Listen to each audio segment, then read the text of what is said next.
Bonjour ou rebonjour, troisième conférence de la matinée, de cette matinée du forum Made in Job 2017. On va essayer de répondre tous ensemble à la question les métiers de l'informatique sont-ils faits pour moi, avec toutes les questions que ça comporte évidemment, notamment en termes d'opportunités, j'ai envie de dire. Alors Gérard, tu présides la commission emploi de Made in Soft.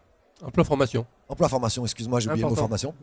On ne dissocie pas les deux. Alors, en introduction, le premier mot de cette conférence, qu'est-ce que tu aurais à nous dire pour aider à répondre à cette question? Est-ce que les métiers de l'informatique sont faits pour moi? Alors oui, mais pas seulement l'informatique. On en parlait tout à l'heure à l'atelier précédent. Dans les entreprises du numérique, il y a un fort besoin d'équipes techniques, de développeurs, mais pas que.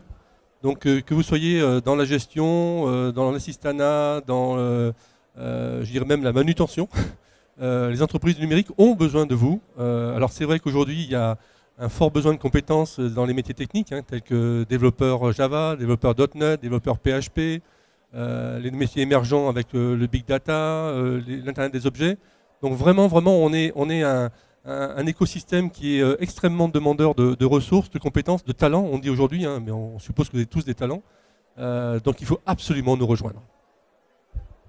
Ok. Peut-être la partie emploi. Après, on parlait de formation parce qu'on a quand même pas mal de représentants du domaine de la formation autour de la table. Mais pour démarrer, encore une fois, pour un peu introduire le sujet des opportunités, on parle aussi de pénurie. C'était un des titres, un des mots dans le titre de cette conférence aussi. On parlait de pénurie. Qu'est-ce que nous disent nos amis de Pôle emploi sur ce sujet? Bien, les amis de Pôle emploi vous confirment qu'effectivement, le secteur de l'informatique est un secteur porteur. Pôle emploi réalise chaque année une enquête qu'on appelle l'enquête des besoins de main-d'œuvre. Sur le territoire d'Aix, les métiers de l'informatique arrivent en tête depuis plusieurs années. C'est le secteur d'activité qui recrute le plus sur le territoire. Pour cette année 2017, on compte à peu près 800 projets de recrutement identifiés par les entreprises en répondant à cette enquête. Si l'on étend le territoire, la zone Marseille, on est à 1500 projets de recrutement. Par contre, ce qui est avéré également et ce qui ressort très fortement de cette enquête, c'est que près de 70% des projets de recrutement sont jugés difficiles par les entreprises, du fait soit de l'inadéquation des candidats, soit d'une pénurie de candidats. Donc effectivement, vous voyez bien qu'il y a ici un enjeu important en termes de formation, en termes d'emploi. Pour confirmer ce que disait également Gérard, c'est une diversité de métiers très importante. C'est-à-dire que l'informatique, ce n'est pas seulement du développement, mais c'est aussi du commercial, c'est aussi de la création, c'est aussi tous les métiers du web, du e-commerce, du e-tourisme, etc. Donc c'est une diversité de métiers, une diversité d'emplois très très riche et sur lesquels nous sommes effectivement en recherche de compétences. Alors justement, compétences, Fafiek peut-être, on parle un peu... on va vers la notion de formation, on arrivera après à quelques exemples d'organismes de formation, mais... Nous pouvons que confirmer ce qui a été dit, des besoins qui nous sont exprimés par les entreprises. Alors nous, en tant qu'OPCA, ce qu'on essaie de faire, c'est d'accompagner les entreprises. OPCA peut-être OPCA, les organismes qui collectent les fonds de la formation, et l'OPCA FAFIEC, donc, que je représente, et l'OPCA de la branche du numérique, entre autres. Donc voilà, nous collectons les fonds de la formation pour toutes les entreprises du numérique, éditeurs de logiciels, conseils et ESN. Et donc vous accompagnez les entreprises dans leur projet de formation, plutôt de leurs collaborateurs, plutôt que de leurs futurs collaborateurs? Pour leurs collaborateurs et leurs futurs collaborateurs, parce que nous avons plusieurs dispositifs, un panel de dispositifs qui va donc de l'accompagnement du salarié dans l'entreprise, mais aussi de l'accompagnement du demandeur d'emploi en partenariat avec Pôle emploi. Et aujourd'hui, nous avons tout un panel de dispositifs à disposition des salariés, des demandeurs d'emploi et des entreprises. Malgré ça, la demande reste encore très forte et nous n'arrivons pas à résoudre l'équation en termes d'offres et de demande. Donc nous sommes dans la construction d'outils, dans l'écoute, et aussi bien avec les entreprises, les organismes de formation que les institutionnels comme Pôle emploi. Donc vous travaillez notamment avec Epitech. Ça sent la transition. Ouais, voilà, c'est ça.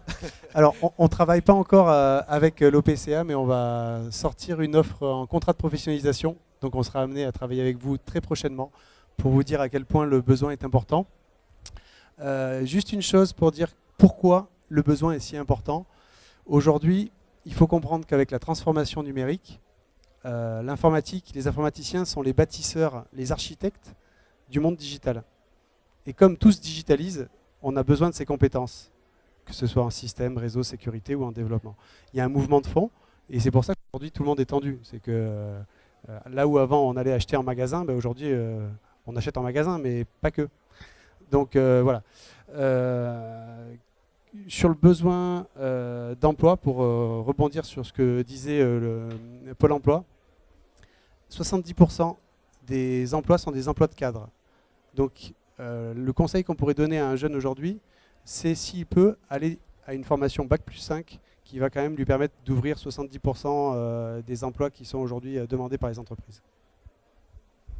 Évidemment, le CESI confirme. Le CESI confirme. Moi, je reviendrai un peu sur l'alternance. Bon, c'est un sujet qu'on connaît bien depuis une vingtaine d'années. Effectivement, les entreprises aujourd'hui recrutent en alternance, même si elles ont quand même encore des niveaux d'exigence au démarrage des formations un peu élevés. Donc c'est un de nos travaux quotidiens de faire comprendre à l'entreprise que c'est un accompagnement qui va durer 2 ans. Mais les résultats sont là à l'issue d'une formation en alternance, tout niveau confondu, Bac+2, Bac+4, Bac+5 chez nous. Le placement, c'est 93%, je vais être précis, mais 93% de propositions d'embauche à la sortie d'un contrat en alternance. Il y a 80% des personnes qui ont suivi, qui acceptent ce contrat, et le reste a déjà une proposition ailleurs. Les entreprises jouent de plus en plus le jeu. Faut les accompagner. Bon, il y a les OPCA qui sont là aussi pour nous aider à faire la promotion. On a des entreprises partenaires, ici présentes d'ailleurs, qui, même s'ils sont des ESN, commencent à rentrer dans le moule de l'alternance. Ça, c'est une nouveauté. Les grandes entreprises commencent à comprendre que les talents sont aussi dans l'alternance. Et c'est en pleine mutation. Fabien parlait de nouveaux métiers. Effectivement, il y a d'énormes métiers, des nouveaux métiers qui arrivent. Aujourd'hui, on voit des annonces DevOps, Docker. La mutation, elle est là. Il y a beaucoup de choses qui vont se passer. Il faut se former et j'allais dire aussi tout au long de sa vie, parce qu'il y a beaucoup de choses à faire. Et surtout pas s'arrêter, parce que le digital sera en constante évolution. Alors Michel, tu évoques l'entreprise, ça me fait la passerelle. Voilà, décidément mes transitions sont, voilà, ça tombe tout seul. Est-ce que vous nous rappelez quelle entreprise justement vous représentez et puis nous raconter un peu pénurie, pas pénurie, est-ce que vous recrutez facilement, etc. Alors, donc je travaille pour GFI Informatique, qui est une des 10 principales ESN en France. C'est aujourd'hui plus de 14 000 personnes, dont plus de 10 000 sur le territoire français. Peut-être traduire ESN, juste. Alors, entreprise de services numériques. Voilà le nouveau nom des SS2I. Alors, difficulté de recrutement, est-ce que tout se passe bien quand vous les recrutez? Est-ce que vos services RH sont les plus heureux de la Terre? Tout se passe bien? Effectivement, difficulté de recrutement, oui, on est dans une vraie pénurie, tout le monde le confirme aujourd'hui. On connaît ça aussi, c'est GFI, surtout qu'on a des très gros plans de recrutement. L'an dernier, GFI, rien qu'en France, c'était 2000 recrutements. Cette année, on s'est donné le challenge de recruter plus de 2500 personnes. Donc voilà, il y a des vraies ambitions derrière tout ça, des vraies difficultés, ce qui nous fait repenser un peu et innover en tout cas en termes de recrutement. Bien sûr, l'alternance, on travaille beaucoup avec le CESI, qui est un de nos partenaires de longue date. Donc on commence à faire appel à l'alternance parce que c'est important d'accompagner les jeunes, de pouvoir aussi les capter dès l'obtention de leur Bac+5. Donc souvent, ils font un cursus de 2 ans chez nous. Et puis aussi, on fait de plus en plus appel aussi aux périodes au POE, qui nous permettent notamment, alors peut-être un peu... Juste traduction aussi, pardon, POE. Oui, alors exactement. Préparation opérationnelle à l'emploi. Ça, c'est un service de Pôle emploi, c'est un service conjoint entre OPCA et Pôle emploi. Voilà, Oui. J'attendais que vous ayez le micro. Alors c'est un dispositif qui se décline en 2 sous-dispositifs. La POE, la préparation opérationnelle collective, donc où on va former des groupes de demandeurs d'emploi sur des compétences que nous avons identifiées sur le bassin d'emploi comme étant manquantes dans les entreprises, pour qu'ensuite ces demandeurs d'emploi puissent trouver du travail dans les entreprises. Et il y a la POI, c'est la préparation opérationnelle à l'emploi individuel qui là permet à un employeur de s'adresser à Pôle emploi et à l'OPCA pour avoir des financements pour former jusqu'à 400 heures un demandeur d'emploi sur des compétences qui lui manqueraient pour occuper son poste. Et durant la période de formation, le demandeur d'emploi, que ce soit en POC ou en POI, est pris en charge d'un point de vue frais pédagogiques par Pôle emploi et par le FAFIEC, enfin par l'OPCA. Et on est en termes d'allocation de rémunération, c'est Pôle emploi qui couvre la rémunération. Ça veut dire que je rencontre GFI. GFI et moi, on a envie de travailler ensemble. Il me manque un petit peu des compétences. Il faut que j'affine un peu mes compétences. Et ensemble, on va voir Pôle emploi et le FAFIEC. Et on trouve une solution pour financer mon petit raccord de compétences pour pouvoir rentrer chez GFI. J'ai un peu schématisé, mais j'ai un peu scénarisé surtout. Oui, c'est tout à fait ça. Alors, cela ne remplace pas l'alternance. Ce sont vraiment deux dispositifs différents et complémentaires. Là, sur la préparation opérationnelle à l'emploi, on est plutôt sur des formations courtes. On l'a dit, jusqu'à 400 heures. Ça ne remplace pas un vrai parcours en contrat de professionnalisation qui peut se faire dans la durée, mais ça peut l'initier effectivement. Ce sont deux dispositifs que l'on peut positionner bout à bout pour construire un vrai parcours de formation personnalisé, parce que je pense que l'un des enjeux, c'est vraiment de personnaliser la formation au besoin de l'adapter, qu'elle soit au plus près des besoins du salarié que l'on va recruter dans l'entreprise. Alors Gérard, j'avais envie de revenir vers toi parce que tu représentes GFI peut-être, j'imagine. GFI, vous êtes membre de Made in Soft, bien sûr. Absolument. Voilà. Donc tu représentes GFI, mais aussi toutes celles et tous ceux qu'on n'a pas pu mettre sur l'estrade. Tout à fait. Et je crois que ce que je veux dire, une des grandes problématiques de la pénurie que nous avons, c'est l'absence d'intérêt de nos jeunes vers les filières du numérique. Alors c'est vrai que les filières du numérique, c'est un petit peu ésotérique comme terme, puisque souvent les jeunes réduisent le digital ou l'informatique à leur smartphone, à leur jeu sur leur smartphone, mais ce n'est pas du tout ça. Et le grand challenge que nous avons, nous, dans l'écosystème numérique et des entreprises qui évoluent là-dedans, c'est d'attirer à nous les jeunes. Donc moi j'ai un message, c'est que si vous avez une nièce, un cousin, un fils, une fille qui sont aujourd'hui en collège, qui vont rentrer au lycée, qui y sont et qui se posent des questions sur leur avenir, je peux vous assurer que vous ne prenez pas beaucoup de risques aujourd'hui à les orienter vers ces filières numériques qui sont aujourd'hui vraiment efficientes, qui sont vraiment en adaptation totale avec les besoins des entreprises, puisque on parle de 93, 98, 99% de taux de placement à la sortie, quel que soit le dispositif qui est mis en œuvre. Donc aujourd'hui, c'est vrai qu'en tant que parent, souvent on se dit, bon, qu'est-ce qu'on fait? Est-ce que j'envoie mon enfant à la fac étudier la reproduction des mouches en Amazie orientale ou le numérique? Moi, je vous donne un conseil, c'est vraiment le numérique. Vous faites un sans faute et je pense qu'il vous remerciera toute sa vie. Tout à l'heure, j'ai croisé un jeune qui sortait d'un bac plus 2 qui disait « Qu'est-ce que je fais là? Je postule tout de suite à un job ou je continue ?» Je lui dis « Écoute, à 250% continue, dans 10 ans on se recroise et tu me remercieras parce que ton salaire n'aura rien à voir avec celui que tu vas avoir dans les quelques années qui suivent. » Donc voilà, encore une fois, il faut absolument que nos jeunes rejoignent nos filières. C'est comme disaient tout à l'heure les acteurs de la formation, toutes nos entreprises se digitalisent. Ça veut dire quoi? C'est que tous les métiers seront digitalisés. Certains vont disparaître. Donc le mieux, c'est encore une fois d'adapter, de s'adapter aux technologies plutôt que d'essayer d'aller à contresens et de ne pas en profiter. Alors je vois que Fabien avait envie de réagir, mais juste avant de passer la parole à Fabien, je vous invite toutes et tous à réfléchir à des questions parce que juste après, ce sera à vous de prendre la parole. Fabien? Oui, je souscris complètement à ce que dit Gérard. Donc pour les métiers du numérique, l'employabilité, elle est maximale à la fin. Après, ce sont aussi des métiers qui souffrent d'a priori. C'est-à-dire qu'on pense que pour faire de l'informatique, il faut forcément être bon en maths. Le bac S, forcément. On est une fille, on ne peut pas faire de l'informatique. Et faire de l'informatique, c'est être dans une cave à coder toute la journée devant un ordinateur. Donc, je noircis un peu le trait, mais ce sont des métiers qui sont collaboratifs. Ce sont des métiers de contact. C'est des métiers ouverts sur l'international. C'est des métiers ouverts aux filles. Quoi d'autre? C'est des métiers où on s'intéresse à l'usage client de plus en plus. Parce que la transformation numérique fait qu'on doit développer des solutions pour les gens. On ne doit pas développer des solutions techniques qui sont compliquées. Donc le message aux cousins, aux nièces dont tu parlais, c'est vrai. Après, il faut avoir le goût de ça.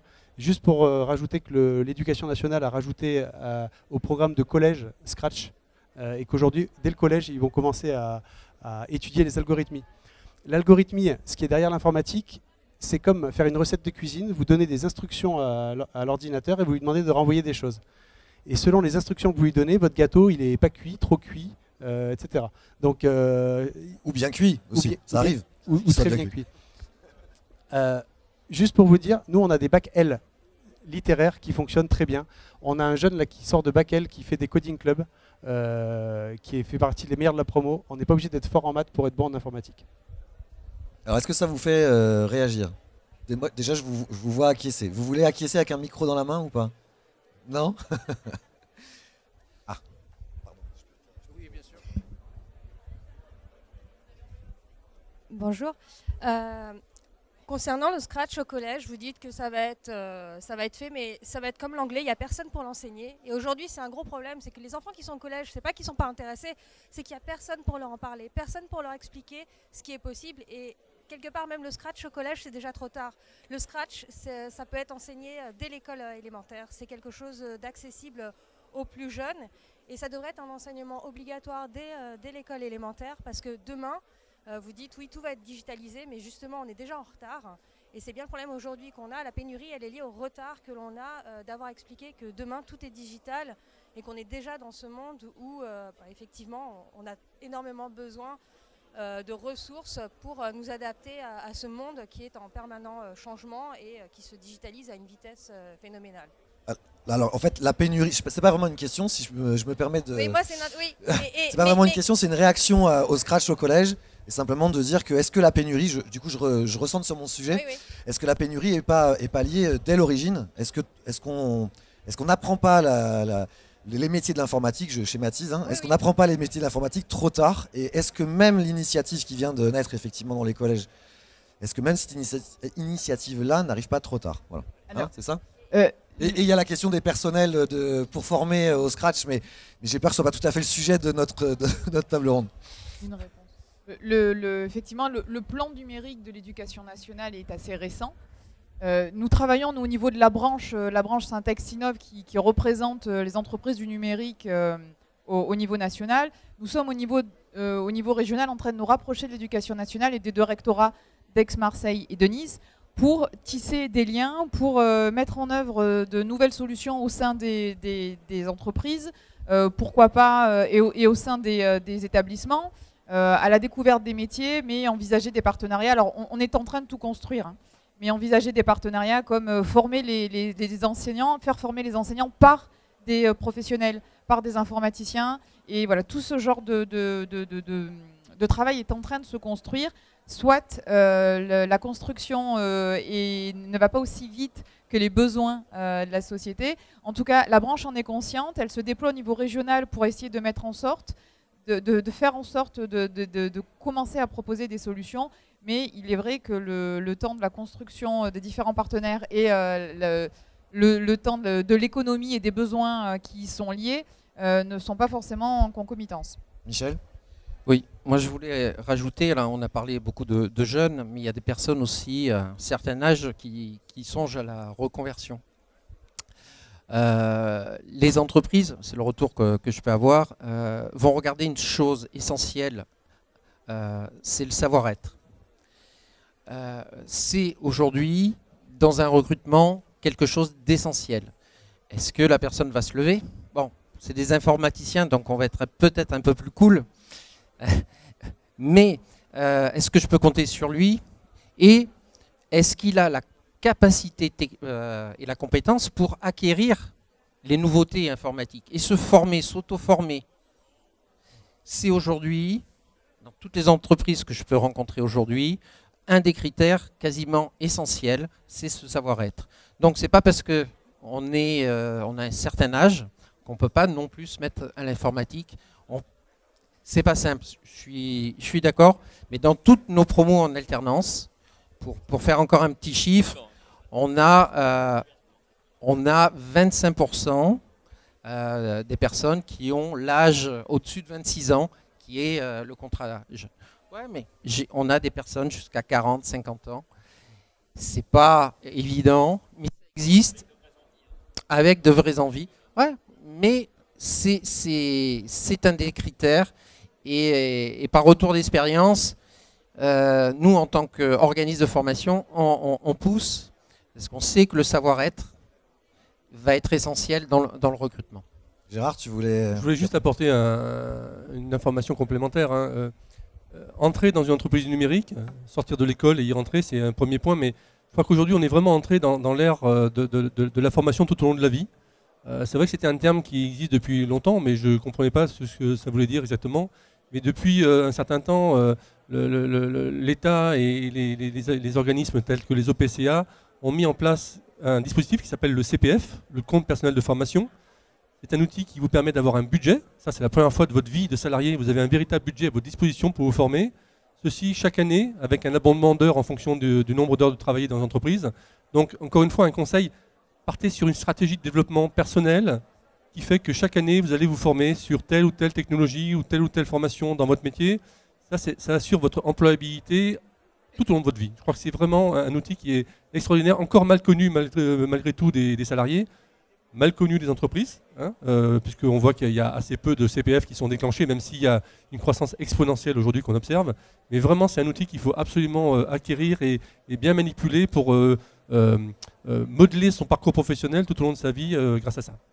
On a parlé des MOOC aussi ce matin, parce que tu évoquais des formations payantes, pardon, mais il y a aussi, il n'y a pas que les formations payantes, on peut se former aussi tout seul à la maison via les MOOC. On en a beaucoup parlé à la première conférence de ce matin pour celles et ceux qui y étaient, et on a parlé d'agilité, et ça rejoint un peu ce que tu évoques à l'instant, se former tout le temps, et en particulier ce secteur d'activité-là, avec ces technologies qui évoluent. Il y a effectivement beaucoup d'entrepreneuriat personnel à faire pour gérer sa propre trajectoire. Tout à fait. Tu voulais réagir aussi? Oui, dans le complément de ce que vient de dire Gérard, effectivement, les opérateurs publics ont mis en œuvre le Conseil en évolution professionnelle depuis quelques années. Donc, il s'agit de Pôle emploi, de l'APEC, les missions locales notamment. L'objectif de ce conseil, c'est effectivement d'accompagner les transitions professionnelles, d'accompagner les parcours, parce qu'on sait qu'on a un certain nombre d'études qui nous disent que la moitié des métiers que l'on connaît aujourd'hui auront disparu dans 20 ans, et que dans 20 ans, les métiers qui vont apparaître, on ne les connaît pas encore. Donc ça suppose d'être constamment dans une réflexion sur l'évolution de sa propre carrière professionnelle, et ça passe par des dispositifs d'accompagnement, par des dispositifs de formation. Je pense qu'il y a un autre message qui me paraît important, c'est qu'il faut, je pense, sortir des stéréotypes en matière de recrutement. On ne rentre plus aujourd'hui sur le marché comme on rentrait il y a 20 ans avec un diplôme d'ingénieur en informatique comme étant la seule clé possible pour entrer sur ce secteur-là. Aujourd'hui, il y a plein de voies possibles. Et effectivement, on a évoqué l'alternance tout à l'heure. Il faut effectivement élargir les recrutements. Il faut inviter les entreprises à recruter des seniors, à recruter plus de femmes. Et effectivement, ce qui importe, c'est plus la qualité professionnelle. Enfin, nous, on appelle les savoir-être, on les appelle les qualités professionnelles à Pôle emploi, mais en fait, ça recoupe exactement le même concept. Et les compétences. Donc, c'est bien tout l'enjeu, c'est de pouvoir identifier les compétences d'une personne en recherche d'emploi, de pouvoir travailler avec elle sur ses qualités professionnelles pour l'amener à évoluer vers d'autres métiers, métiers sur lesquels on recherche ces types de compétences, mais qui ne sont pas forcément des métiers auxquels il aurait pensé quelques temps plus tôt. Votre réaction, question, non? On parle aussi, dans le titre d'ailleurs de la conférence, pas pour l'Académie, on évoquait un niveau de salaire d'entrée. Je pense que ça peut aussi faire partie des questions qu'on se pose. Est-ce que j'y vais, est-ce que j'y vais pas? Évidemment, l'aspect rémunération est important. Vraisemblablement, on peut se dire, secteur, si ce n'est en tension, en tout cas en pénurie de recrutement, qui dit secteur dans cette situation-là, dit potentiellement rémunération alléchante. Alors chez GFI, on paye très très bien, c'est ça? Alors bien sûr, chez GFI, on a revu entièrement nos grilles de rémunération. Faut noter quand même qu'on a une vraie disparité en fonction des régions, hein. Et je ne parle pas seulement de la région Île-de-France, hein, ne serait-ce qu'entre la région Languedoc-Roussillon et la région PACA, et même entre Aix et Nice, on a des niveaux de rémunération qui ne sont absolument pas les mêmes. Donc forcément, au fil des ans, enfin moi je l'ai vu en tout cas ces 10 dernières années, le niveau de rémunération des jeunes diplômés a vraiment augmenté, et ça je vous parle vraiment sur la région des Bouches-du-Rhône. Hein. Donc là, nous, on nous avait donné un chiffre qui était de 45,7 très précisément. C'est un chiffre que on est dans une moyenne qui vous paraît... Là, on est plutôt sur une moyenne Île-de-France. Hein. Alors, ça dépend de quoi on parle. Est-ce qu'on parle de salaire à l'embauche pour un junior ou est-ce qu'on parle de l'ensemble de la masse des cadres qui sont dans la région? Là, je crois que c'est l'ensemble des... Salaire moyen, Ouais, je pense. ouais. Oui. Alors moi, je voyais niveau junior. Donc en junior, on dit 32, comme ça vous répondez à une question que j'ai pas posée, mais c'est très bien, je pense qu'il y a plein de gens que ça intéresse, on est bien d'accord. Donc salaire d'entrée 32, moyenne, c'est ça? Ça va être en fonction des écoles entre 32 et 35. Ouais. Et effectivement, plus 20 à 25% en région parisienne. Aujourd'hui, moi, je vous donne l'exemple d'Epitech. Le premier stage, ils ont 19 ans. Là, ils ont le premier stage à 500 €, le minimum légal, c'est l'intégration professionnelle. En troisième année, ils sont aux alentours de 800 € par mois de stage, donc au-dessus du minimum légal. En cinquième année, ils sont à 1500 en moyenne. Et après, ils commencent à 2000 € net à peu près en région et un peu plus. Voilà. Oui, on voit bien que l'entreprise qui prend en stage, elle est aussi obligée de tenir compte du marché. Et que pour avoir les meilleurs candidats, ou en tout cas ceux qui l'intéressent, elle est obligée de monter un peu les prix. Là aussi, je fais un schéma, mais en gros, c'est ça. Hein, ouais. Gérard, oui. Oui, tout à fait. Il y a une vraie compétition entre les entreprises. Hein. Il faut savoir que comme il y a peu de candidats disponibles, je crois que c'est GFI qui me disait, alors pas Christelle, mais que l'an dernier, 50% des recrutements ont été faits à l'étranger. Est-ce que je dis une bêtise ou... Voilà. Donc 50% des recrutements dans le numérique en PACA ont été faits à l'étranger. Donc c'est quand même colossal. Ça veut dire qu'effectivement, notre capacité à fournir des équipes qui sont compétentes ne sont pas disponibles dans nos régions. Et donc les entreprises sont obligées de faire quelque part une surenchère en termes de salaire. Juste, ils viennent d'où? On sait, les étrangers, c'est lesquels? Les Italiens et... Alors effectivement, c'est beaucoup Italie, Pologne. Et il me semble que c'est essentiellement, en tout cas sur notre agence de Sofia, hein, c'est essentiellement Pologne et Italie. Ça vous fait pas réagir, toujours pas? Non? Juste un mot, hein. C'est vrai qu'on observe quand même une évolution dans la typologie des recrutements des ESN, notamment sur les développeurs. Hein. C'est vrai que jusqu'à présent, elles étaient arc-boutées sur le profil Bac plus 5, école prestigieuse, etc. Bon, vu la pénurie, elles sont en train de revoir un peu leur copie et on voit aujourd'hui des ESN qui s'intéressent à des Bac plus 3, Bac plus 4, voire des Bac plus 2 qui vont rentrer en contrat de professionnalisation.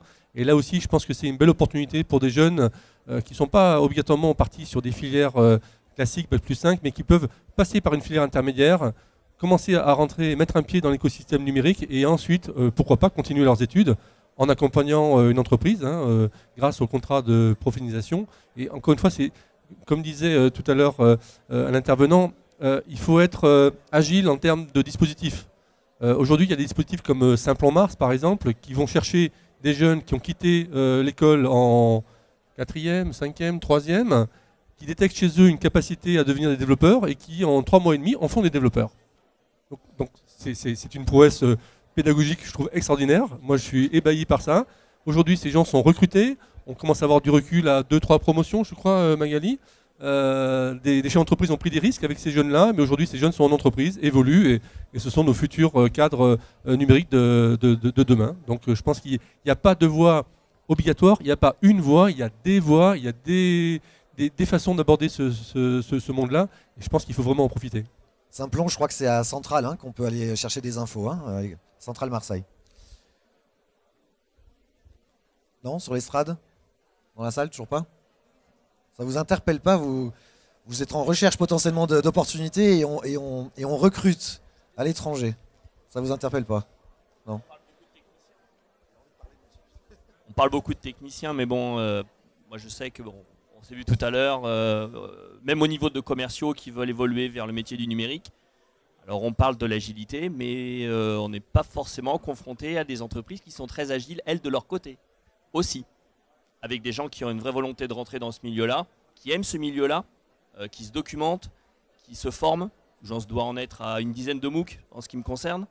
Alors je ne veux pas être programmeur parce que je n'ai pas le feeling, on va dire, de faire du code. J'ai une formation de management industriel, donc le côté technique ne me pose pas de problème.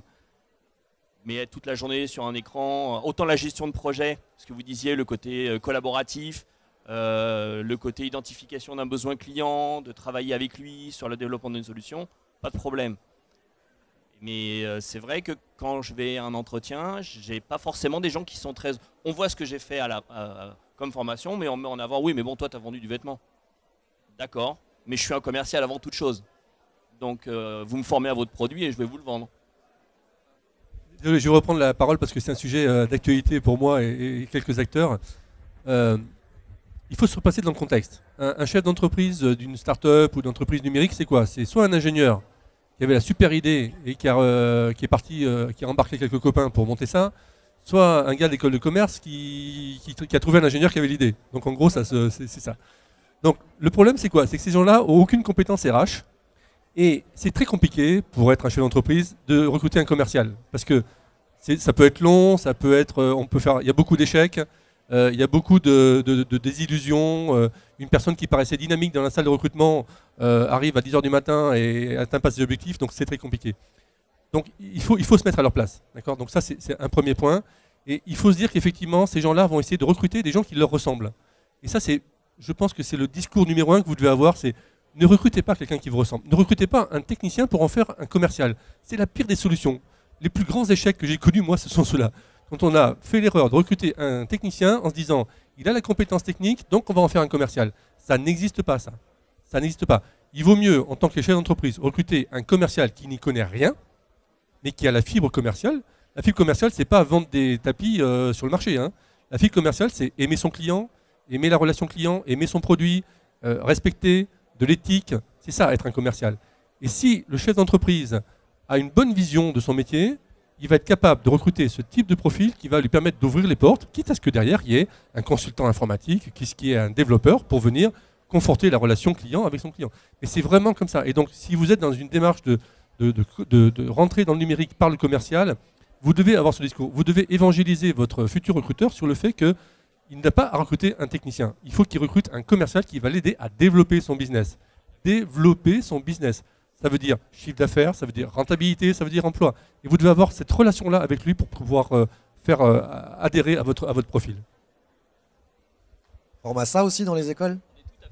Alors, on a, pour visiter de nombreuses entreprises, quand on suit nos jeunes ou moins jeunes, moi, un peu étonné, j'ai beaucoup de demandes quand c'est que vous montez une formation de commercial en informatique. Et ça fait quelques années que j'y ai réfléchi, j'ai même tenté. J'ai échoué parce que je n'ai pas trouvé de profil comme le vôtre à l'époque. Mais ce que disait Gérard est aussi tout à fait vrai. Dans les recrutements, comment ça se positionne, comment se positionne le recruteur, c'est pas évident aujourd'hui. Je vous invite à en discuter tout à l'heure, parce que je connais 2 ou 3 entreprises qui pourraient réfléchir avec vous à un projet. Là où je comprends la problématique, et en ce moment elle est énormément d'actualité, puisqu'on est en train de... Ouais, excusez-moi. Je comprends la problématique de l'entrepreneur et la révision du droit du travail en ce moment, elle est au centre justement de cette préoccupation-là par rapport à la difficulté et au risque de recruter un bon profil. Mais on était en réunion tout à l'heure à l'étage et pour moi aujourd'hui, ce risque il est quand même très dilué. Il y a énormément de procédés, quand on est demandeur d'emploi, je ne dis pas nouveau diplômé, mais quelqu'un qui est à la recherche d'un emploi, il va bénéficier de tous les procédés qu'offre Pôle emploi d'aide à la formation, où vous allez être formé par l'entreprise mais payé par Pôle emploi. Au bout de... vous avez donc accès après à un CDI, un CDD qui peut aller jusqu'à 1 an. Au bout d'1 an, 1 an et demi, on arrive quand même à voir ce que la personne a dans le ventre. Donc j'ai un peu de mal à comprendre cette démarche-là. Quelqu'un qui est vraiment motivé, qui prend le risque aussi, parce que l'entreprise prend un risque, mais le salarié prend un risque aussi, d'aller dans un secteur qui n'est pas le sien, qui sort de sa zone de sécurité pour se dire il y a quelque chose qui est en train de se passer dans un univers qui bouge énormément, qui fait quelque part aussi appel à des compétences que j'ai, mais au niveau miroir, au niveau métier. comment se fait-il que j'arrive pas justement à faire comprendre à quelqu'un en face cette problématique-là et que son risque, il l'a pas. Il n'existe pas en réalité. Je pense que ce qu'évoque monsieur, c'est encore plus dur sur un marché en pénurie comme on vient de le décrire à l'instant. C'est encore pire, non? Oui, il y a une pénurie de commerciaux. Il faut savoir qu'une étude de l'OPIEC, qui est une étude qui dépend du Syntec, a identifié les 3 premières fonctions qui étaient en pénurie dans le monde des éditeurs de logiciels. Donc des gens qui vont développer une plateforme pour vendre une application, etc. Le premier, c'est développeur. Bon, ok, ça on a donné, maintenant on sait tous que c'est développeur. Le deuxième, c'est chef de projet. Chef de projet, ça ressort tout le temps. On a fait une étude, nous, Medinsoft, il y a 3 ans. Le premier poste qui est sorti, c'est chef de projet. Le problème du chef de projet, c'est que ça ne se forme pas comme ça, quoi. C'est quelqu'un qui a de la bouteille, qui a fait un petit peu de chef de projet, d'accompagnement, etc. Le troisième, c'est quoi? C'est commercial. D'accord? Donc les 3 premières fonctions en pénurie dans le monde de l'édition de logiciels, c'est développeur, chef de projet, commercial. Donc c'est clair qu'il y a une pénurie. Pourquoi? Parce que une fois qu'on a monté sa boîte, qu'est-ce qu'il faut? Il faut vendre. Hein. Malheureusement ou heureusement, hein, le nerf de la guerre d'une entreprise, c'est vendre. Vendre son produit, vendre son application. Et donc là, il faut recruter. Hier, j'ai rencontré des gens comme Oxatis, qui est une plateforme qui vend des sites web de e-commerce. Ils me disent qu'ils recrutent en permanence chaque année des business développeurs parce qu'il faut qu'ils alimentent à la fois ceux qui répondent aux appels entrants et ceux qui vont pouvoir élever, je dirais, leur site. Voilà. Donc oui, c'est une vraie pénurie aujourd'hui parce que les chefs d'entreprise savent bien identifier comment recruter un développeur parce qu'il a lui-même la fibre technique, il a identifié le profil, donc il va pouvoir rapidement faire son choix. Autant un commercial, il va en passer peut-être 50 sans en trouver un qui correspond à lui, alors que ce n'est pas son profil qu'il cherche, c'est pas du tout ça.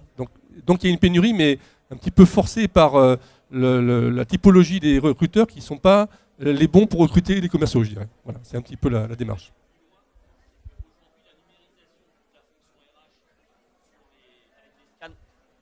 Ça va même beaucoup plus loin, cette fermeture.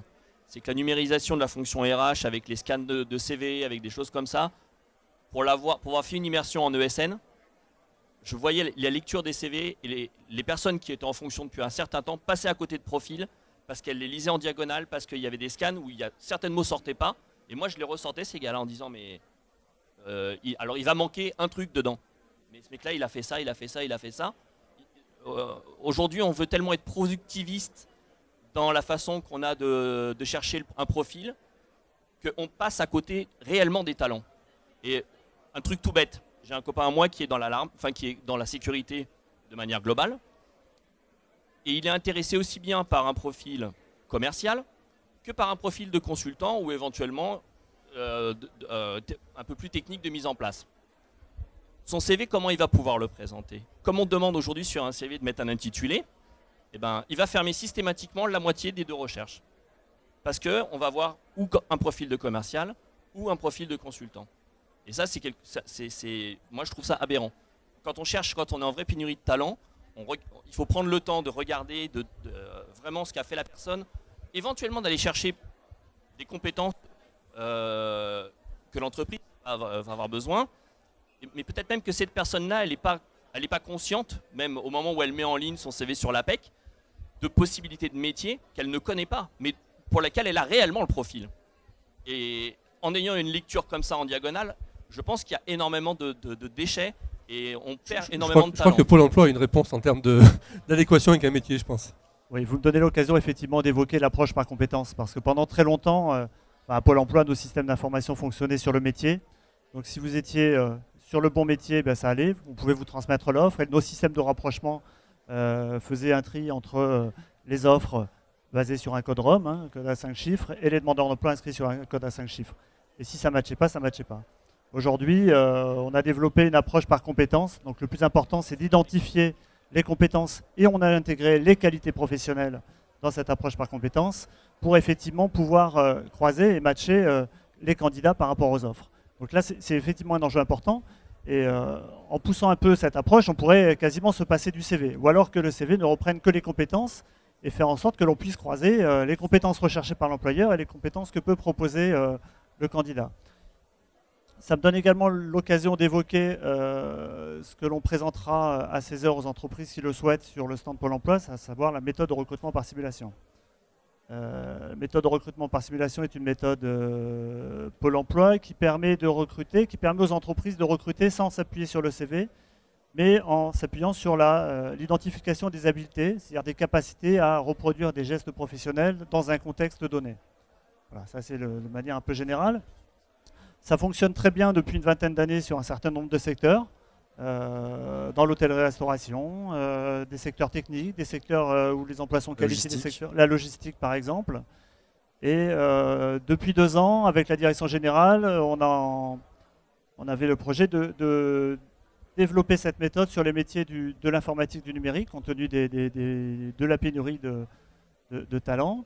Et là, on arrive aux prémices on va pouvoir expérimenter les premiers exercices sur le métier de développeur-codeur à compter de l'automne, pour pouvoir proposer cette méthode dès l'année prochaine aux entreprises qui le souhaitent.